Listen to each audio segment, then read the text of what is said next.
At last, we arrive at the latest before we reach Lakeshore City. We have 2019's Need for Speed Heat, the last game developed by Ghosts before they got murdered by the likes of the higher-ups at EA. Yep, this was gonna be a pretty much a bittersweet ending because the fact that this game only got basically lackluster post-launch support in forms of not only did we manage to drive the sweet Polestar 1 Hero Edition, but we also managed to get two black post-launch cars in terms of the DB11 Volante and the brand new McLaren F1, which was always been stable in the series, managed to make a comeback with some sweet-ass chaos body kits, baby. But with Salim pretty much gone, and the fact his contract was up with EA, meaning that he can no longer make those cool body kits, so we have to rely on pretty much newcomers to see what he can bring to the table once Unbound gets released.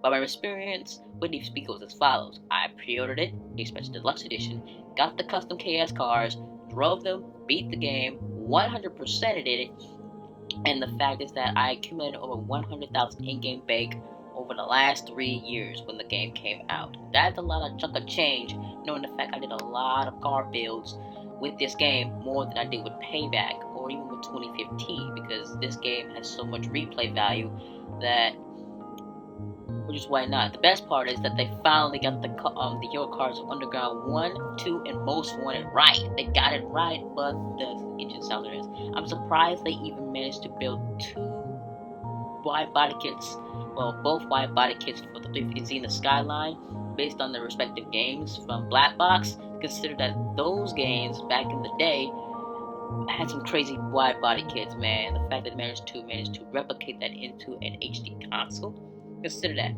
Another point to point out was that crossplay was a thing in the game, even though I have not experienced it for myself. I mostly just played single player because, once again, you're looking at an average guy who works pretty much a weekday job. There's no way that we have any time to basically focus on multiplayer aspects unless something brand new comes out. But alas, with Need for Speed pretty much Need for Speed Unbound right around the corner and pretty much $80 out of my pocket, it means that I will have to pretty much shift priorities to the new game, since, you know, the Palace edition of that game is gonna do pretty much the same thing. It needs to be give us custom rides, custom goodies, and all that, make the game faster, get game footage, blah blah blah.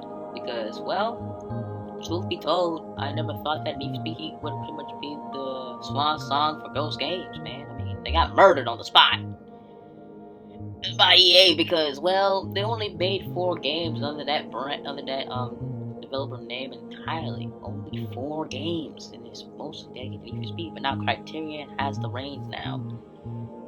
But now it's time for Criterion to see what they got. If they can impress me with this, man, because everything in Heat was done beautifully. 2015, online activity, don't mix. Need for Speed Payback and slot machines, don't mix.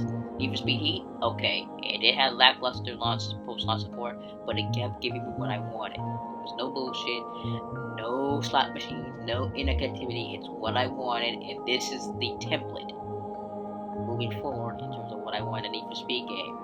It's exactly what I wanted, and I'm seeing it with Need for Speed Unbound. So, I'm hoping that once I boot up my PlayStation 5, I'm ready to get going and just, you know, give the game a try. Because at this point now, I've been pretty much part of the series for 20 years.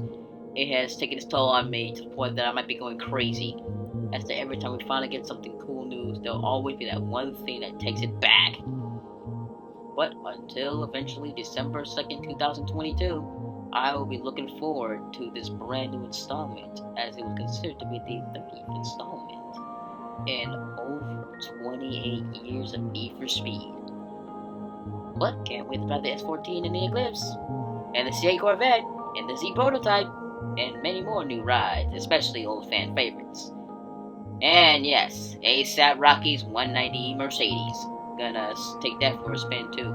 But without further ado, thanks for tuning in to Road to Unbound. I will see you all in the next video. Take care, and peace out.